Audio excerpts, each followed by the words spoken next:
ನಮಸ್ಕಾರ. ಖುಷಿಯ ಲೋಕ ಕನ್ನಡ ಲೋಕ್ಸ್ ಯೂಟ್ಯೂಬ್ ಚಾನಲ್ಗೆ ನಿಮ್ಮೆಲ್ರಿಗೂ ಪ್ರೀತಿಯ ಸುಸ್ವಾಗತ. ಇದು ಶನಿವಾರ ಸಂಜೆ ವಿಡಿಯೋನ ಶುರು ಮಾಡ್ಕೊಳ್ತಾ ಇದ್ದೀನಿ. ಇವತ್ತು ಎಂದಿನಂತೆ ಪೂಜೆಗಳೆಲ್ಲ ನಡೆದಿದೆ. ಶನೇಶ್ವರನ ದರ್ಶನ ಮಾಡಿಕೊಂಡು ಮಾರುತಿ ದರ್ಶನ ಎಲ್ಲ ಪೂಜೆ ಎಳ್ಬತ್ತಿ ಒಂದು ಆರತಿ ಒಂದಿಗೆ ಇವತ್ತಿನ ಪೂಜೆನ ನಾನು ಮುಗಿಸ್ಕೊಂಡು ಮನೆಗೆ ಬಂದಾಯಿತು. ಮಧ್ಯಾಹ್ನ ಸ್ವಲ್ಪ ರೆಸ್ಟ್ ಕೂಡ ಮಾಡಾಯಿತು. ಸ್ವಲ್ಪ ಕೋಲ್ಡ್ ಥರ ಆಗ್ತಾಯಿದೆ ನೋಡಿ. ವರ್ಷದ ಮೊದಲ ಮಳೆ. ನಿನ್ನೆ ಊರಿಗೆ ಹೋಗಿದ್ದೆ. ಅಲ್ಲಿಂದ ಲೈವ್ ಒಂದು ಪುಟ್ಟ ಕಾರ್ಯಕ್ರಮ, ಅಂದರೆ ಲೈವ್ ಮೊಟ್ಟ ಮೊದಲ ಬಾರಿಗೆ ಈ ನಿಮ್ಮ ಚಾನಲಲ್ಲಿ ಖುಷಿಯ ಲೋಕ ಚಾನಲ್ಗೆ ಒಂದು ಲೈವ್ ಮಳೆ ಬಂತು. ನಾವು ಹೋಗಿ ಸ್ವಲ್ಪ ಹೊತ್ತಿಗೆ ಜೋರು ಮಳೆ, ಗಾಳಿ, ಮಳೆ. ಅದರಲ್ಲಿ ನನ್ನ ತಂಗಿ ಮಕ್ಕಳು ತುಂಬ ಎಂಜಾಯ್ ಮಾಡಿದ್ರು. ಅವ್ರ ಜೊತೆ ನಾನು ಕೂಡ ಸೇರ್ಕೊಬಿಟ್ಟೆ. ಮಳೇಲಿ ಸುಮಾರು ಹೊತ್ತು ನೆಂದುಬಿಟ್ಟಿದ್ದು. ಸುಮಾರು ಅರ್ಧ ಮುಕ್ಕಾಲು ಗಂಟೆ ಮಳೇಲಿ ಆಟ ಆಡ್ಬಿಟ್ಟಿದ್ದೀವಿ ಅಂದ್ಕೊಳ್ಳಿ. ಸಣ್ಣ ಮಕ್ಕಳ ಜೊತೆ ಮಕ್ಕಳಾಗ್ಬಿಟ್ಟೆ ನಾನು ಅಂತ ಅನ್ನಿಸ್ತು. ಆ ಎಫೆಕ್ಟು ಸ್ವಲ್ಪ ನನಗೆ ಥ್ರೋಟ್ ಇನ್ಫೆಕ್ಷನ್ ಥರ, ಗಂಟ್ಲು ನೋವು ಥರ ಆಯಿತು. ಅಂದರೆ ಮಳೇಲಿ ನೆಂದೆ ನೋಡಿ, ಅದರಿಂದ ಆಯಿತು. ಸ್ವಲ್ಪ ರೆಸ್ಟ್ ಮಾಡಿದೆ ಮಧ್ಯಾಹ್ನ ಎಲ್ಲ. ಎಲ್ಲರೂ ಚೆನ್ನಾಗಿದ್ದೀರಾ ಅಂತ ಭಾವಿಸ್ತೀನಿ. ನಾನು ಕೂಡ ತುಂಬ ಚೆನ್ನಾಗಿದ್ದೀನಿ. ಒಂದು ಎಳ್ಮನೆಯಷ್ಟು ಒಂದು ಸ್ವಲ್ಪ ಹೆಲ್ತ್ ವೇರಿಯೇಷನ್ ಆಗಿದೆ ಅಷ್ಟೇ. ವ್ಯತ್ಯಾಸ ಆಗುತ್ತೆ. ದೇಹ ಮನುಷ್ಯರು ಅಂದಮೇಲೆ ಒಂದೇ ಥರ ಇರೋದಕ್ಕಾಗಲ್ಲ. ನೆನ್ನೆ ತುಂಬ ನೆಂದೆ ನೋಡಿ ಮಳೆಯಲ್ಲಿ. ನೋಡಿದ್ರಿ ಲೈವ್ ಬಂದಿದ್ದು. ತುಂಬ ಜನ ಮೆಸೇಜ್ ಕೂಡ ಮಾಡಿದ್ರಿ. ಅದನ್ನು ನಾನು ಪ್ರೈವೇಟಲ್ಲೇ ಇಟ್ಟಿದ್ದೀನಿ, ಪಬ್ಲಿಕ್ ಮಾಡಿಲ್ಲ. ಸಿಕ್ಕಾಪಟ್ಟೆ ಕುಣಿದಾಡ್ಬಿಟ್ಟಿದ್ದೀವಿ ಮಳೆಯಲ್ಲಿ. ಅದನ್ನು ಪಬ್ಲಿಕ್ ಇಟ್ಟಿಲ್ಲ. ನಾನು ನೇರವಾಗಿ ಲೈವಲ್ಲಿ ಒಂದು ಸ್ವಲ್ಪ ಜನ ವಿಡಿಯೋ ನೋಡಿದ್ದೀರಾ.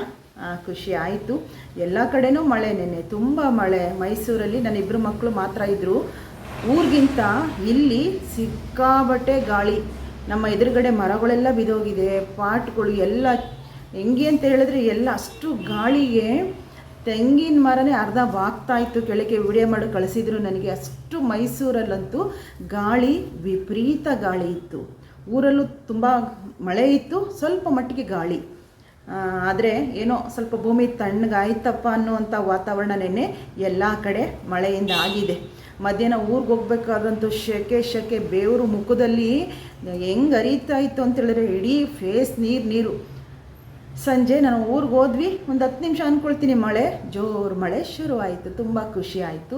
ಏಕೆ ಅಂತೇಳಿದ್ರೆ ಮಳೆ ಬೇಕು. ಇಷ್ಟೊತ್ತಿಗೆ ಯುಗಾದಿ ಕಳೆದ ಮೇಲೆ 1 ರಿಂದ 2 ಮಳೆ, ಜೋರು ಮಳೆ ಬರ್ತಾಯಿತ್ತು. ಮಳೆನೇ ಇಲ್ಲ ಅಲ್ಲ. ಹೆಂಗೆ ಬಿಸಿಲಿನ ಅಷ್ಟು ಜಳ ಜಾಸ್ತಿ ಇದೆ ಈ ವರ್ಷ.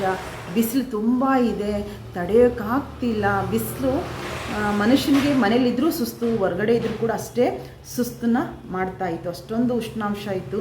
ಸೂರ್ಯನ ಕಿರಣ ತುಂಬ ಎಫೆಕ್ಟಿವ್ ಆಗಿ ಭೂಮಿಗೆ ಹೊಡಿತಾ ಇದೆ ಅಂತ ಹೇಳಬಹುದು ಸ್ನೇಹಿತರೆ. ನಿನ್ನೆ ಪರವಾಗಿಲ್ಲ, ಭೂಮಿ ಸ್ವಲ್ಪ ತಣ್ಣಗಾಗಿದೆ.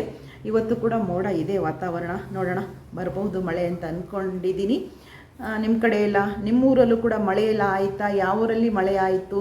ನಿಮ್ಮೂರು ಯಾವುದು ಅಂತಲೂ ಕೂಡ ನನಗೆ ಕಮೆಂಟಲ್ಲಿ ತಿಳಿಸಿ. ಇವತ್ತು ಡೈಲಿ ಲಾಗ್ ವಿಡಿಯೋದಲ್ಲಿ ನಾನು ಒಂದು ಕಥೆನ ನಿಮ್ಮ ಜೊತೆ ಹಂಚ್ಕೋಬೇಕು ಅಂತ ಹೇಳಿ ಬಂದಿದ್ದೀನಿ. ತುಂಬ ಬೇಜಾರಾಯಿತು. ತುಂಬ ನಂಬರ್ ಕೊಟ್ಟು ತಪ್ಪು ಮಾಡಿದ್ನ ಅಂತ ಅನ್ನಿಸ್ತು. ಪರವಾಗಿಲ್ಲ, ಯಾರಿಗೋ ಒಬ್ಬರು ಮೋಟಿವೇಶನು, ಯಾರಿಗೋ ಒಬ್ಬರು ನನ್ನ ಜೊತೆ ಮಾತಾಡಿದಾಗ, ಒಂದೆರಡು ಮಾತಾಡಿದಾಗ ಸಮಾಧಾನ ಸಿಗುತ್ತೆ ಅಂದಾಗ ಇದು ಕೂಡ ಒಂದು ಸಾರ್ಥಕ ಕೆಲಸ ಅಂತ ನಾನು ಯಾವತ್ತೂ ಭಾವಿಸ್ತೀನಿ. ಯಾವತ್ತೂ ಕೂಡ ಎದುರಲ್ಲ. ಸೋಷಿಯಲ್ ಮೀಡಿಯಾದಲ್ಲಿ ನಂಬರ್ನ ಶೇರ್ ಮಾಡ್ಕೊಂಡಿದ್ದೀನಿ. ಬಿಸ್ನೆಸ್ಗೆ ಶೇರ್ ಮಾಡ್ಕೊಳ್ತಾರೆ, ಅವರ ಒಂದು ವ್ಯವಹಾರನ ಅಭಿವೃದ್ಧಿಪಡಿಸ್ಕೊಳ್ಳೋಕ್ಕೆ ನಂಬರ್ ಶೇರ್ ಮಾಡ್ಕೊಳ್ತಾರೆ. ನಾನು ಆ ಥರ ಈ ವ್ಯವಹಾರ ಅಂತೂ ಅಲ್ಲ ಅಲ್ವಾ. ಆದರೂ ನಾನು ನಂಬರ್ ಶೇರ್ ಮಾಡ್ಕೊಂಡಿದ್ದೀನಿ ಅಂತ ಹೇಳಿದ್ರೆ ನನ್ನಿಂದ ಒಂದು 4 ಜನ ಏನೋ ನನ್ನ ಕೈಲಾದಂತಹ ಒಂದಿಷ್ಟು ಸಲಹೆನ ಅವರು ಕೇಳ್ತಾರೆ, ನಾನು ಕೂಡ ಕೊಡಬಹುದು, ನಾನು ನಿಮ್ಮಿಂದ ಏನೋ ಕಲ್ತ್ಕೋಬಹುದು ಅನ್ನುವ ಉದ್ದೇಶದಿಂದ ನಾನು ಸೋಷಿಯಲ್ ಮೀಡಿಯಾದಲ್ಲಿ ನಂಬರ್ನ ಶೇರ್ ಮಾಡ್ಕೊಂಡಿದ್ದೀನಿ. ಅಂದರೆ ಯೂಟ್ಯೂಬಲ್ಲಿ ಮಾತ್ರ ನಂಬರ್ನ ಶೇರ್ ಮಾಡ್ಕೊಂಡಿದ್ದೀನಿ.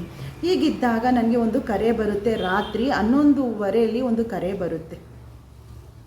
ನಾನು ಯಾರಪ್ಪ, 11 ನಂಬರಿಂದ ಕರೆ ಬರ್ತಾ ಇದ್ದಿಲ್ಲ, ಯಾರು 11:15 ಹತ್ತತ್ರ 12 ಗಂಟೆ ಅಂದ್ಕೊಂಡಿದ್ದೀನಿ.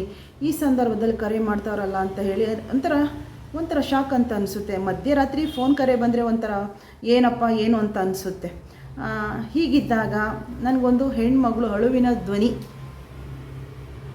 ಅಳ್ತಾ ಇದ್ದಾಳು ಒಂದೇ ಸಮ. ಯಾರಮ್ಮ ಹೇಳಿ, ಯಾಕೆ ಅಳ್ತಾ ಇದ್ದೀರಾ? ಇಷ್ಟೊತ್ತಿನಲ್ಲಿ ಕರೆ ಮಾಡಿದ್ದೀರಲ್ಲಮ್ಮ, ಟೈಮ್ ಗೊತ್ತಿದೆಯಾ ನಿಮಗೆ? ಟೈಮ್ ಎಷ್ಟಾಗಿದೆ ಗೊತ್ತಿದೆಯಾ ಅಂತ ಕೇಳ್ತಾ ಇದ್ದೀನಿ ನಾನು. ಆಕೆ ಅದೆಷ್ಟು ಹತ್ಲು ಅಂತ ಹೇಳಿದ್ರೆ ಅವ್ರ ಹೆಸರನ್ನ ತಗೊಳ್ತಾ ಇಲ್ಲ, ಊರನ್ನು ಕೂಡ ನಾನು ತಗೊಳ್ತಾ ಇಲ್ಲ. ಏನಾಯಿತು ಕತೆ ಅಂತ ಹೇಳ್ತೀನಿ. ಹಾಗೆ ಚಾನಲ್ಗೆ ಯಾರು ಮೊದಲ ಬಾರಿಗೆ ಬಂದು ವಿಡಿಯೋ ವೀಕ್ಷಣೆ ಮಾಡ್ತಾ ಇದ್ದೀರೋ ಅಂಥವರು ಸಬ್ಸ್ಕ್ರೈಬ್ ಮಾಡ್ಕೊಂಡು ನೋಡಿ, ಹಾಗೂ ಪಕ್ಕದಲ್ಲೇ ಬರುವಂತಹ ಬೆಲ್ ಬಟನ್ ಪ್ರೆಸ್ ಮಾಡಿ, ಲೈಕ್ ಮಾಡಿ, ಶೇರ್ ಮಾಡಿ, ಜೊತೆಗೆ ತಪ್ಪದೆ ನಿಮ್ಮೆಲ್ಲರ ಅಭಿಪ್ರಾಯಗಳನ್ನು ಸಹ ಕಮೆಂಟ್ ಬಾಕ್ಸಲ್ಲಿ ಕಮೆಂಟನ್ನು ಮಾಡಿ.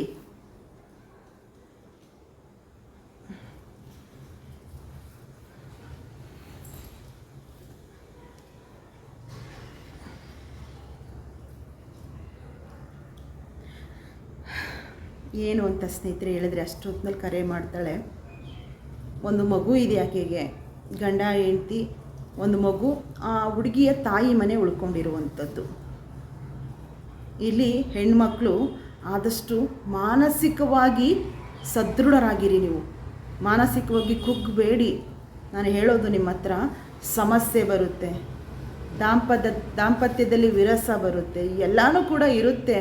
ಅದನ್ನು ತಡ್ಕೋಬೇಕು. ನಾವು ತಡ್ಕೊಂಡು ಸಮಯಕ್ಕೂ ಕೂಡ ಸಮಯನ ಕೊಡಬೇಕು ನಾವು. ನಾನು ಹೇಳೋದು ಸುಲಭ, ಅದನ್ನು ಎದುರಿಸೋರು ಗೊತ್ತಿರುತ್ತೆ ಅಂತ ನನಗೆ ಅರ್ಥ ಆಗುತ್ತೆ. ಆದರೂ ಕೂಡ ಭಗವಂತ ನಮಗೆ ಕೆಲವು ಅವಕಾಶಗಳನ್ನ ಕೊಡ್ತಾರೆ. ಅವಕಾಶಗಳನ್ನ ಉಪಯೋಗಿಸ್ಕೋಬೇಕು ಅಂದಾಗ ನಮ್ಮಲ್ಲಿ ಬಹಳ ಮುಖ್ಯವಾಗಿ ತಾಳ್ಮೆ ಅನ್ನೋದು ಇಟ್ಕೋಬೇಕು. ಆ ಹೆಣ್ಮಗಳು 11:30 ಸಮಯ ಕಾಲ್ ಮಾಡ್ತಾರೆ, ಸೂಸೈಡ್ಗೆ ಪ್ರಯತ್ನ ಪಟ್ಟಿದ್ದಾರೆ. ನನಗೆ ಒಂದು ನಿಮಿಷ ಶಾಕ್ ಆಗೋಯ್ತು. ಏನಪ್ಪ ಇದು, ಇಲ್ಲ ಅಕ್ಕ, ನಾನು ಪ್ರಪಂಚನ ಬಿಟ್ಟು ಹೋಗ್ತಾ ಇದ್ದೀನಿ, ನಿಮ್ಮ ಜೊತೆ ಮಾತಾಡಬೇಕು ಅನ್ನಿಸ್ತು, ಒಂದೆರಡು ಮಾತಾಡಬೇಕು ಅಂತ ಹೇಳಿ ನಾನು ಕರೆ ಮಾಡಿದ್ದೀನಿ ಅಂತ ಹೇಳ್ತಾರೆ. ಅಮ್ಮ ಏನಮ್ಮ ಯಾವ ದಡ್ಡಿಯಮ್ಮ ನೀನು ಅಂತ ನಾನು ರೇಗ್ಬಿಟ್ಟಿದ್ದೀನಿ. ನಾನು ಬೈದ್ಬಿಟ್ಟಿದ್ದೀನಿ. ನೀನು ದಡ್ಡಿ ಬಿಡಮ್ಮ, ನೀನು ಬುದ್ಧಿವಂತೆ ಅಂತೂ ಖಂಡಿತ ಅಲ್ಲ, ನೀನು ಬಿಡು ಅಂತ ಬೈದ್ದೀನಿ. ಅಕ್ಕ, ನೀವು ಬೈದರೂ ಪರವಾಗಿಲ್ಲ, ನಾನು ಇಷ್ಟೊತ್ತಿನಲ್ಲಿ ನಿಮ್ಗೆ ಕರೆ ಮಾಡಿ ತೊಂದರೆ ಕೊಡ್ತಾ ಇದ್ದೀನಿ. ಎಷ್ಟೋ ಹೆಣ್ಮಕ್ಳಿಗೆ ಸಾಂತ್ವನ ಕೊಟ್ಟಿದ್ದೀರಾ, ಧೈರ್ಯ ಕೊಟ್ಟಿದ್ದೀರಾ. ನನ್ನ ಬದುಕನ್ನು ಇಲ್ಲಿಗೆ ಸ್ಟಾಪ್ ಮಾಡ್ಕೊಳ್ತಾ ಇದ್ದೀನಿ. ಒಬ್ಬ ಮಗ ಇದ್ದಾನೆ, ಏನಮ್ಮ ಏನಿದು ಅಂತ ಹೇಳಿ ನಾನು ತುಂಬ ಬೇಜಾರು ಮಾಡ್ಕೊಳ್ತೀನಿ. ಆಕೆಯ ಗಂಡ ಮತ್ತೊಂದು ಅಫೇರ್ ಇಟ್ಕೊಂಡಿದ್ದಾನೆ, ನನ್ನನ್ನು ಹೆಂಡತಿ ಥರ ನೋಡ್ತಿಲ್ಲ ಅನ್ನುವಂತಹ ಒಂದು ಕಾರಣ ಇಲ್ಲಿ ಆತ್ಮಹತ್ಯೆಗೆ ಒಂದು ದಾರಿನ ಮಾಡಿಕೊಟ್ಟಿದೆ. ನಾನು ಬೈದಿದ್ದೀನಿ, ಧೈರ್ಯ ಕೊಟ್ಟೆ. ಅಲ್ಲಮ್ಮ, ಒಬ್ಬ ಮಗ ಇದ್ದಾನೆ, ಈಗ ಮಗನ ಮುಖ ನೋಡಮ್ಮ, ಗಂಡ ಬರ್ತಾರೆ, ಇವತ್ತಿಲ್ಲ ನಾಳೆ ನಿನ್ನ ಬೆಲೆ ಏನು ಅಂತ ಗೊತ್ತಾಗುತ್ತೆ. ಧರ್ಮವಾಗಿ ಕೈ ಹಿಡಿದು ಹೆಂಡ್ತಿನ ನೋಯಿಸಿದವ್ರಿಗೆ ಮುಂದೊಂದು ದಿನ ಪಶ್ಚಾತ್ತಾಪ ಪಡುವಂತಹ ಒಂದು ಗಳಿಗೆನ ಭಗವಂತ ಕೊಡ್ತಾನವ್ರಿಗೆ. ನಿನ್ನ ಮಗನ ಬಿಟ್ಟು ಹೋದರೆ ತಬ್ಲಿ ಮಾಡಿ ಹೋಗ್ತೀಯಲ್ಲಮ್ಮ, ನೀನು ಹೋಗ್ತೀಯ ಅಷ್ಟೇ, ನೀನು ಸತ್ತೋಗ್ತೀಯ. ಒಂದು 11 ದಿನ ನಿಮ್ಮ ಮನೇಲಿ ಕಾರ್ಯಕಟ್ಲೆ ಮಾಡೋವರೆಗೂ ನೆನಪು ಮಾಡ್ಕೊಳ್ತಾರೆ. ಯಥಾ ಪ್ರಕಾರ ಅವ್ರು ಚೆನ್ನಾಗಿರ್ತಾರೆ. ನಿನ್ನ ಮಗುಗೆ ತಾಯಿ ಸ್ಥಾನ ಯಾರೂ ಕೊಡೋಕ್ಕಾಗಲ್ಲ. ನಿಮ್ಮ ತಾಯಿ ಅಜ್ಜಿಯಾಗಿ ನೋಡ್ಕೊಳ್ತಾರೆ ಹೊರತು ತಾಯಿ ಆಗೋಕ್ಕಾಗಲ್ಲ ಕಣಮ್ಮ ಅಂತ ಹೇಳಿ ರೇಗ್ತೀನಿ. ಎಲ್ಲಮ್ಮ ಇದೆಯಾ, ಏನು ಮಾಡ್ಕೊಂಡಿದ್ದೀಯ ಅಂತ ಕೇಳ್ತೀನಿ. 10 ಟ್ಯಾಬ್ಲೆಟ್ಸ್ ಕುಡಿದಿದ್ದಾಳೆ ಆಕೆ. ಅವ್ರ ಮನೆಯವ್ರನ್ನ ಕಾಂಟ್ಯಾಕ್ಟ್ ತೊಗೊಳ್ಳೋಷ್ಟೊತ್ತಿಗೆ ನನಗೆ ಭಯ ಹುಟ್ಟೋಯ್ತು. ನನಗೆ ಏನಪ್ಪ ಇದು ಏನಾಗ್ಬಿಡುತ್ತಪ್ಪ. ಲಾಸ್ಟಲ್ಲಿ ನನಗೆ ಬೇರೆ ಕರೆ ಮಾಡಿದ್ದಾಳೆ ಹೆಣ್ಮಗಳು ಅಂತ ಹೇಳಿ, ನಿಮ್ಮ ಅಮ್ಮಂಗೆ ಕೊಡಮ್ಮ, ಫೋನ್ ಕೊಡಮ್ಮ ಅಂತ ಹೇಳಿ. ಅಲ್ಲಿವರೆಗೂ ಬರೀ ಅಳು, ಆಕೆಯ ವಾದಗಳು, ಆ ಮಾತುಗಳು, ಬರೀ ಅಳು. ಇದನ್ನು ಕೇಳಿ ನನಗೆ ನಂಬರ್ ಕೊಟ್ಟು ತಪ್ಪಾಯ್ತಾ ಅನ್ನಿಸ್ಬಿಡ್ತು. ಆಮೇಲೆ ಮತ್ತೆ ಸಮಾಧಾನ ಪಡ್ಕೊಂಡೆ. ಯಾರೋ ನೋಡಿ ಆಕೆ ಮನಸ್ಸಿಗೆಡ್ಸ್ಕೊಂಡು ಆತ್ಮಹತ್ಯೆಗೆ ಆಗ್ತೀನಿ ಅನ್ನುವಂಥ ಮನಸ್ಥಿತಿ ಅವ್ರಿಗೆ ಒಗ್ಗೊಟ್ಟಾಗ, ನನ್ನ ಜೊತೆ ಮಾತಾಡಬೇಕು ಅಂದಾಗ ನಾನು ಅಲ್ಲಿ ನೆನಪಾಗಿರ್ತೀನಿ.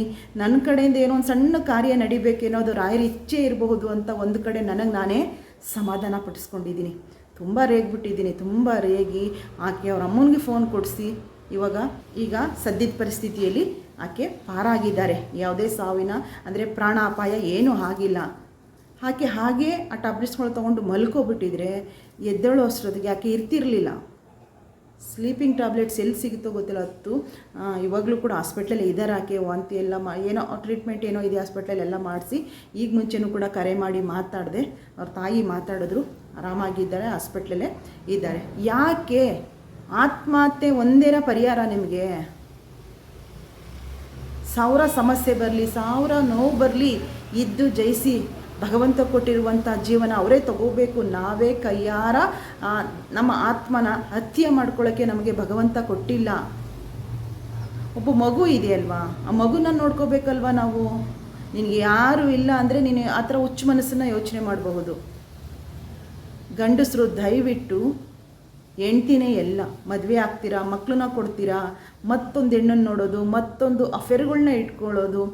ಎಂತಹ ಸುಂದರಿ ಬರಲಿ ಬಿಡ್ರಿ, ನಿಮ್ಮ ಹೆಂಡ್ತಿ ಮುಂದೆ ಯಾರು ಏನೂ ಅಲ್ಲ. ನಾಳೆ ದಿನ ಗಂಡನಿಗೆ ಹೆಂಡ್ತಿನೇ ಆಗಬೇಕು. ನೀವು ನಿಮ್ಮ ವಯಸ್ಸಿಗೆ ನಿಮ್ಮ ಒಂದು ಏನೋ ಒಂದು ಹೇಗೆ ಹೇಳ್ತಾರೋ ಗೊತ್ತಿಲ್ಲ, ಅದನ್ನು ನಿಮ್ಮ ಒಂದು ಹುಚ್ಚು ಮನಸ್ಸಿಗೆ ನೀವು ಹೋಗೊಟ್ರೆ ನಿಮ್ಮ ಸಂಸಾರನ ನೀವು ಹಾಳು ಮಾಡ್ಕೊಳ್ತೀರಾ.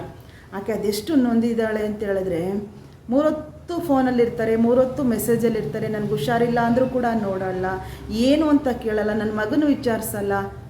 ಹಿಂಗಿದ್ದಾಗ ಆಕೆ ಮನಸ್ಸು ಒಡೆದೋಗಿರುತ್ತೆ. ನಾನು ಒಂದು ಹೆಣ್ಣು ಜಾಗದಲ್ಲಿ ನಿಂತು ಯೋಚನೆ ಮಾಡಿದಾಗ ಅದನ್ನು ನಾನು ಅರ್ಥ ಮಾಡ್ಕೊಳ್ತೀನಿ. ದಯವಿಟ್ಟು ಅರ್ಥ ಮಾಡ್ಕೊಳ್ಳಿ. ಮನುಷ್ಯನಿಗೆ ಭಗವಂತ ಕೊಟ್ಟಿರುವಂಥ ಈ ಜೀವನನ ಒಂದಿಷ್ಟು ನಮ್ಮ ಜೀವನ ಶೈಲಿಯಲ್ಲಿ ಒಳ್ಳೆ ನಡತೆಗಳನ್ನ ರೂಢಿ ಮಾಡಿಕೊಂಡು ಮುನ್ನುಗ್ಗುವಂಥದ್ದನ್ನು ಮಾಡ್ಕೊಳ್ಳಿ.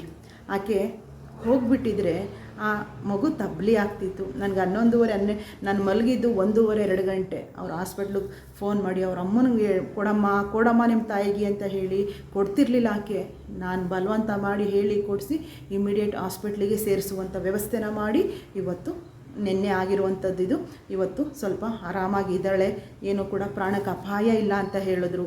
ಇದನ್ನೆಲ್ಲ ಕೇಳಿದಾಗ ನಂಬರ್ ಕೊಟ್ಟಿದ್ದು ಒಂದು ಕಡೆ ಒಳ್ಳೆಯದಾಯ್ತಾ, ಒಂದು ಜೀವನ ಎಲ್ಲೋ ನನ್ನ ಕಡೆಯಿಂದ ಉಳಿಸುವಂತಹ ಒಂದು ಇಚ್ಛೆನ ರಾಯರು ನನಗೆ ಕೊಟ್ರ ಅಂತ ಹೇಳಿ ಅನ್ನಿಸ್ತು. ದಯವಿಟ್ಟು ಎಂಥ ಸಮಸ್ಯೆನೇ ಬರಲಿ, ಏನೇ ಬರಲಿ, ಸಮಸ್ಯೆ ಅನ್ಕೋಬೇಡಿ. ಆತ್ಮಹತ್ಯೆ ಅನ್ನುವಂಥ ಹುಚ್ಚುದಾರಿಗೆ ಹೋಗಬೇಡಿ. ತುಂಬ ಬೇಜಾರಾಯಿತು ನನಗೆ. ಆಮೇಲೆ ಅವ್ರ ಜೊತೆಲ್ಲ ಮಾತಾಡಿ ಹಾಸ್ಪಿಟ್ಲಿಗೆ ಸೇರಿಸಿ ಅಲ್ಲಿ ಟ್ರೀಟ್ಮೆಂಟ್ ಶುರು ಮಾಡ್ಕೊಂಡ್ಮೇಲೆ ಮಲಗಿದ್ದೀನಿ ನಾನು. ನಮ್ಮ ಮನೆಯವ್ರನ್ನೂ ಕೂಡ ಎಬ್ಬಿಸ್ಕೊಂಡು ಅವರು ಕೂಡ ಮಾತಾಡ್ಕೊಂಡು ಕೂತಿದ್ದೀವಿ ನಾವು.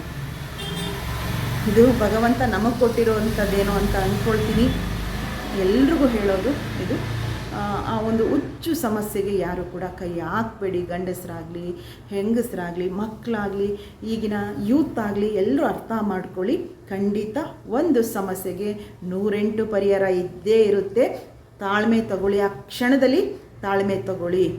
ನೀವು ಏನೋ ಆತ್ಮಹತ್ಯೆ ಮಾಡಿಕೊಂಡು ಸತ್ತೋಗ್ತೀರಾ ಸತ್ತೋದ್ಮೇಲೆ ನಮ್ಮ ದೇಹದಿಂದ ಆತ್ಮ ಹೋಗುತ್ತಲ್ಲ, ಆವಾಗ ಪಶ್ಚಾತ್ತಾಪ ಪಡುತ್ತಂತೆ. ಯಾಕಾದರೂ ನಾನು ಹಿಂಗೆ ಮಾಡಿಕೊಂಡೆ, ನಾನು ಇರಬೇಕಿತ್ತಪ್ಪ ಅಂತ. ಆಗ ಕಾಲ ಮೀರೋಗಿರುತ್ತೆ. ಆಗ ತ್ರಿಸಂಕು ಸ್ಥಿತಿಗೆ ನಾವು ಹೋಗ್ತೀವಿ. ಈ ಕಡೆ ನಮ್ಗೆ ಕೊಟ್ಟಂಥ ಜೀವನದಲ್ಲೂ ಬದುಕಲಿಲ್ಲ, ಆ ಕಡೆ ಒಂದು ಸ್ವರ್ಗದ ಹಾದಿನೂ ಕೂಡ ಇಲ್ಲ. ತ್ರಿಸಂಕು ಸ್ಥಿತಿಲಿ ಒದ್ದಾಡುವಂಥ ಪರಿಸ್ಥಿತಿನ ನಾವೇ ತಂದ್ಕೊಳ್ತೀವಿ. ಆ ಒಂದು ಉಚ್ಚಾಟಕ್ಕೆ ಹೋಗದೇ ಆದಷ್ಟು ಧೈರ್ಯವಾಗಿ ತಗೊಳ್ಳಿ. ಬಿಟ್ಟು ಬದುಕುವಂಥದ್ದನ್ನು ಕೂಡ ಭಗವಂತ ನಮಗೆ ಕೊಟ್ಟಿರ್ತಾನೆ.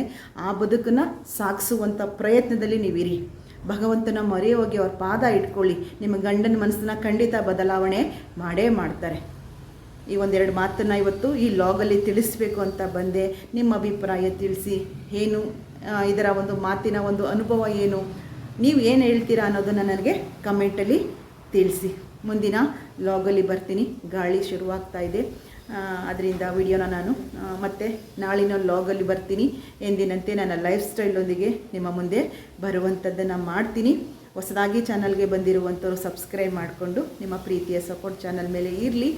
ಮತ್ತು ಒಳ್ಳೊಳ್ಳೆ ವಿಡಿಯೋಗಳೊಂದಿಗೆ, ಒಳ್ಳೊಳ್ಳೆ ಕಂಟೆಂಟ್ಗಳೊಂದಿಗೆ ನಿಮ್ಮ ಮುಂದೆ ಬರುವಂಥದ್ದನ್ನು ಮಾಡ್ತೀನಿ. ನೋಡ್ತಾ ಇದ್ದೀರಾ ಗಾಳಿ, ಸ್ಕ್ರೀನ್ ಆಗಲಿ, ಕ್ಯಾಲೆಂಡ್ರ್ ಹೆಂಗೆ ಹಾರಾಡ್ತಾ ಇದೆ, ತುಂಬ ಗಾಳಿ ಬೀಸ್ತಾ ಇದೆ.